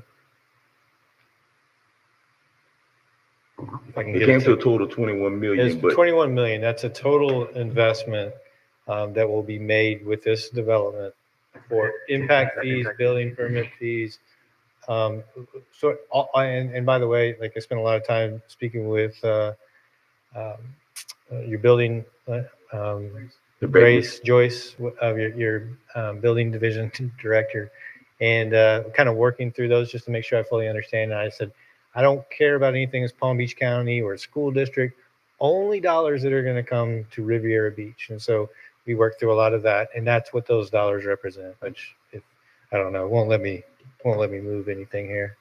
So I wish I could pull it back up, but it won't do anything. But Mr. Sherman, those things were clarified, correct? And that was pretty much, I know they were estimations, but there was some. Mr. Chair, at this stage in the project, staff does not calculate impact fees. Right. That takes place at the permit issuance stage. So once the permits have been approved by all reviewers, the developer provides, or the contractor provides, their estimated cost of construction, and the impact fees are based on that estimated cost of construction at that time. What I believe the development team has done now is jump-started that conversation with our operations division of the department to get their best estimate at this point in time. But the actual calculation is done and verified by us at the permit issuance stage. And no permits are issued until those fees are finalized and paid to the city. Okay. Again, thank you for the presentation. Mr. Chair, Yes. could I ask Ms. Weathers to please give me a copy of the letter that was sent out and also the names of the residents? Just a letter, I guess. Could I just request a letter, Mr. Sherman, of what was sent out? Mr. Thomas, you looking at me? Yes? Yes, No? we can provide that. Okay, thank you. By the way, it's a little over 21 million. He shorted us $500,000 to make sure we get everything. They are It was estimates. 5.5 million for estimate. They're estimates. So, thanks, guys. Thank you again. Chair, I would like to propose a motion amending the City Code of Ordinances, Chapter 31, ZA 25-0001, as read into the record by Ms. Abrella Weathers, explained in detail by Principal Planner Thompson, and the developers present. Do I have a second? That it? That's what we got to go step by step. We'll do the first one and then we'll go to okay, the next one. Go ahead. I second. It has been properly moved in second. Chair, ready for the vote? Yes. Council Board Member Burgess, Yes. Board Member Shepherd, Yes. Board Member Joseph, Yes. Vice Chair Fernandez, Yes. Chair Wiley. Yes. The vote passes with unanimous vote, Chair. Chair. Motion to approve site plan SP 25-0005 and special exception Inlet Harbor Plan Unit Development Request SE 25-0002 as read into the record by Ms. Weathers, explained thoroughly by Principal Planner Thompson, and also the developers' representatives here tonight. Second. Chair, I believe it has to be read into the minutes. 7B. Am I correct? Yes, Ms. Weathers, I don't recall the full title for 7B being read into the record, so if we could just do that to be clear. The motion was clearly in reference to that agenda item because it referenced the application number, but thank you for pointing that out. Do you need us to read it into the record? Yes. 7B, Ms. Weathers, can you read it into the record, please? 7B, a resolution of the City Council of the City of Riviera Beach, Palm Beach County, Florida, approving site plan SP 25-0005 and special exception Inlet Harbor Planned Unit Development, IHC-PUD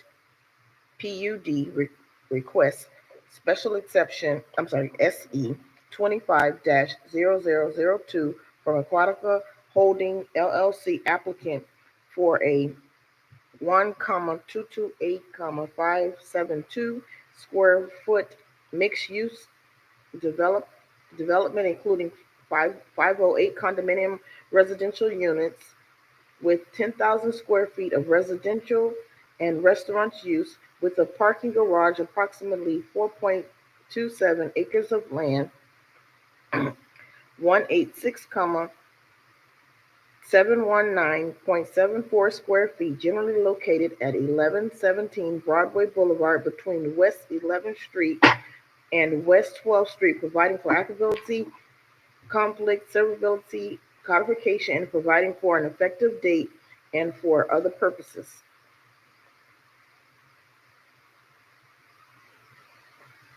Thank you, Ms. Weathers. So, Mr. Chair, we have the full title of the item read into the record now. There's already been a motion and a second. So it's up to the board now if there's any deliberation. Go to the vote. Yes. It has been properly moved and second. Chair, are we ready for the vote? Yes. Board Member Shepherd? Yes. Board Member Joseph? Yes. Board Member Burgess? Yes. Vice Chair Fernandez? Yes. Chair Wiley? Yes. The vote passes, Chair, with unanimous vote. Thank you very much. Move on to 17, Chair. Welcome to the city. We'll talk, Mr. Richards. Next project, what, in 30 days from now, 60? We'll give you 90 days breathing, Mr. Richards. We'll give you 90 days. You gotta keep working. You gotta keep working. Even better. Mr. Richards, Thank you, guys. you remember Miss Adderley that have property over there? Thank you all. Yeah, maybe chit chat with her a little bit. I think a couple questions she wanted to ask. Chair, can we move on to 17, Mr. Brothers? Absolutely. Let's go. Thank you. Guys, can we keep it down? We're still in session here, please. Thank you. Thank you. 7C, ordinance number 4282, an ordinance of the city of Riviera Beach,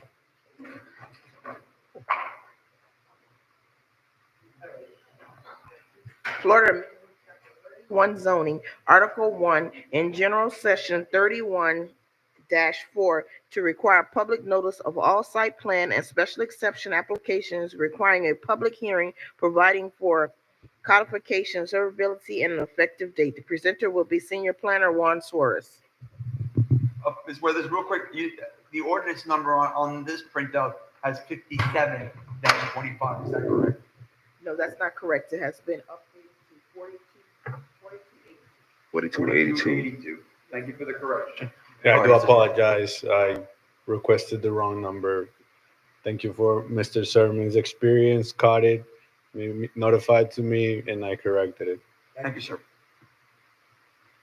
So this request is a text amendment, an approval, an ordinance to change section 31-4 to add public notice requirement for all site plans applications subject to public hearings. So the Planning and Zoning Board requested the requirement for public notice for site plan applications that are subject to public hearings was recommended by the Planning and Zoning Board on February 13, 2025. So City Council, pursuant to the Planning and Zoning Board recommendation, City Council discussed and deliberated on May 21st, 2025, and directed staff to prepare ordinance 4282. So chapter 31, zoning. Chapter 31 is the one that contains all the zoning code for the city of Riviera Beach. So the reason for the text amendment is to promote transparency, encouraging public participation, and fostering trust in the city's development review process. Public notices required for all site plan applications that will be subject to a public hearing in accordance to section 31-4. So we did a little research, and all our neighbors do require a notification for major site plans or site plans that um, need a public hearing. So the text amendment reads as follows. Section 31-4, hearing generally, notice and deposits. Subsection B, above all non-city initiated site plan applications subject to A, any public hearing, special exceptions, and rezoning petitions shall be subject to the following additional notice requirements. So the letter there's under, that has the little line underneath, that is the new language we're adding. So it will now state that all site plan applications that require public hearing now to need to notify um, the 300 buffer, send the mailers and the posting of the property. Special exceptions and rezoning, they already have those requirements. That's why the project we just saw, they did that, but because of the special exception, not because of the site plan. So the text amendment, this is are the ones that like I was saying, one of the requirements, the mail notice. Section E, an affidavit attesting to the date of mailing and the completeness of the property's owner's list shall be provided at least 5 days prior to the required public hearing. The affidavit should also contain a copy of the mailer's letter and the address list utilized. Once again, in our mission to foster transparency, this is something we already asked the applicant to give us, but now we're putting it in the code. Now we're making it mandatory. Same thing. This is one of the other. This is the other requirement that now site plans that it has to go to public hearing need to have is the posting of the property. All site plan applications now to have, like on the application we just saw, they will have to post the big yellow signs pretty much all around the site. The site. We just changed what we used to be named community development, and we just updated it to development services. That it's our current name for the department. This is what the ordinance looks like. This is the proper file, and you can see is section 31-4, and you can see now the amendment we did. So once again, recommendation for staff. Staff recommends to the Planning and Zoning Board vote to recommend approval of this ordinance by City Council. Thank you for your time and attention. If you guys have any questions, I'm here to answer them. We'll start down, Mr. Gallo. Mr. Gallo, you have any questions? No questions. Ms. Burgess? Fernandez? No, sir. Ms. Joseph? No, Chair. Ms. Shepherd? No questions. Do you have a motion?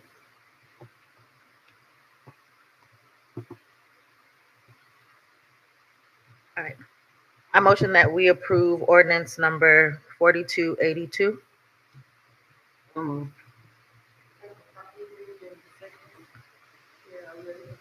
Yes, we are. Board Member Burgess? Yes. Board Member Joseph? Yes. Board Member Shepherd? Yes. Vice Chair Fernandez? Yes. Chair Wiley? Yes. Vote passes, Chair, with unanimous vote. All right, on to number 8, workshop items. Mr. Chair, we don't have any workshop items this evening. No workshop items. Do we have any public comments? All right, general discussion. Do we have any staff updates? Nothing additional, no, Mr. Chair. All right, correspondence. Any correspondence from the board? No, Mr. Chair. Having a conversation with legal earlier.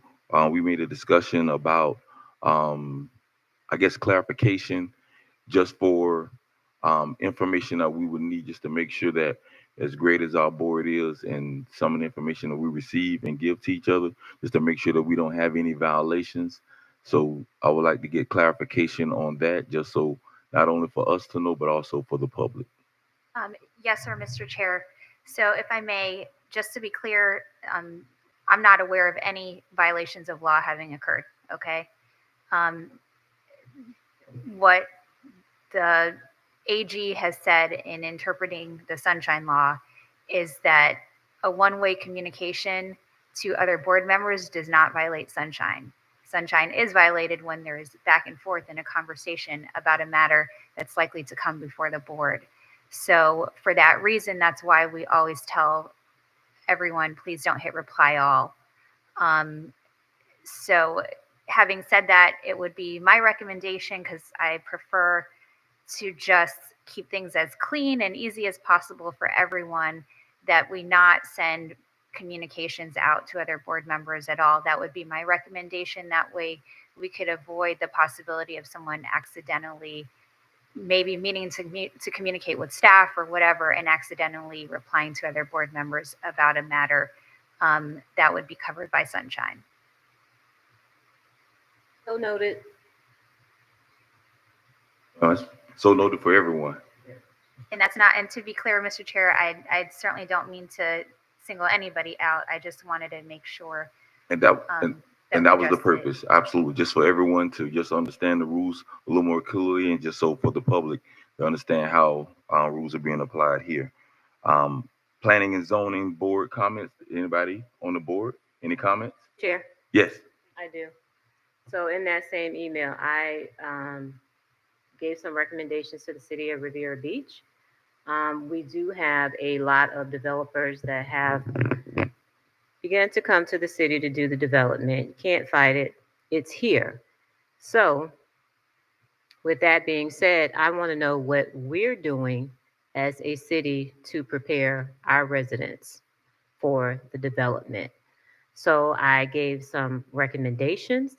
I did not give a timeline because it is a lot of information, but I would like for you to research the possibility of creating some of these programs, the possibility of implementing some of these things for our city residents. So take the time that you need. You can give me a general idea if need to at the next meeting, but I would like to know what on this list is feasible for the city of Riviera Beach to do for our residents. Mr. Chair, if I may. Yes. In reviewing said document, I was actually very intrigued and motivated to look more into those. As you all well know, we're in the middle of working on our comprehensive plan for the city of Riviera Beach.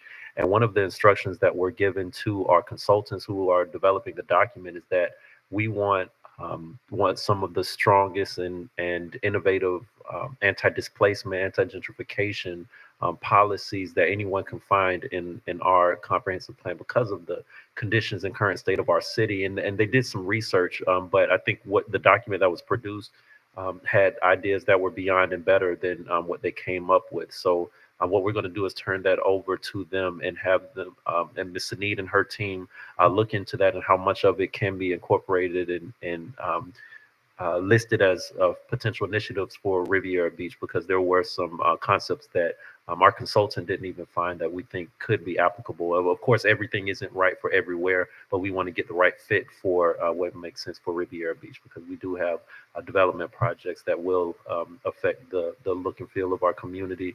And we want to make sure that those who are already here can share in that and can stay here if that's their desire. So we will be looking into that, definitely. Thank you. All right, and one more thing, just for this summer, I was employed with Palm Beach State Junior College and teaching the program out there for the summer youth program. And today, when I was looking at some of the information before my class came in, I had some of the planning and zoning board information up on the board. And as I left the class and came back in, the kids were looking at the planning and zoning board information as far as the front page and everything. So they made me explain what it is that we do. So as talking to the kids and explaining to them what we were doing and how we set businesses up and make sure they follow rules and regulations and everything like that, and explain how great my board was in doing things in our city and how much support we get from the legal and the department here, and just explain things to them. And now we have 3 kids now who want to be a part of the planning and zoning board for the city of River Beach. So that should cover the vacancies, right? You can use a youth representative. Yeah, we can get the proper representative, get the youth in, Generation Z, and bring them in. But they were really excited about some of the stuff, and they were just like, you know, can they come to a meeting and stuff like that and everything? So I don't know what this generation has come to. They want to come to a planning and zoning board meeting. But again, it was pretty exciting actually for this summer. And then hopefully at some point in time, I become employed at Palm Beach State College and be able to become a professor, actually. So hopefully at some point that comes to fruition and everything. But at that point, more importantly, adjournment. Do I have a Mr. Chair? motion? Yes. Can I just make one announcement? I'm Yes, sorry. ma'am. But for Friday, from 5 to 8, the Hilltop Missionary Baptist Church, Reverend Griffin Davis Sr. will be lying in state. For those that would like to come and view the body, please know it will be there at Hilltop from 5 to 8. Also, his funeral will be at the Convention Center starting at 3 o'clock. And they're having what I understand, a parade for him, where he'll take his last run around the city. The lineup will start at 12:30 at Hilltop. So if you want to come out and participate, please know that it is open to the general public, and we're looking to have you there and just enjoy the send-off of the Reverend Griffin Davis Sr. Thank you, Mr. Chair. Thank you, Mrs. Shepherd, because someone just called and asked me about the parade for for Pastor Davis, and I'm glad you said it. So I'm gonna text them right now and let them know. Do we have a motion for adjournment? Motion to adjourn 8:31 p.m. Second. I can second that. I can second that one.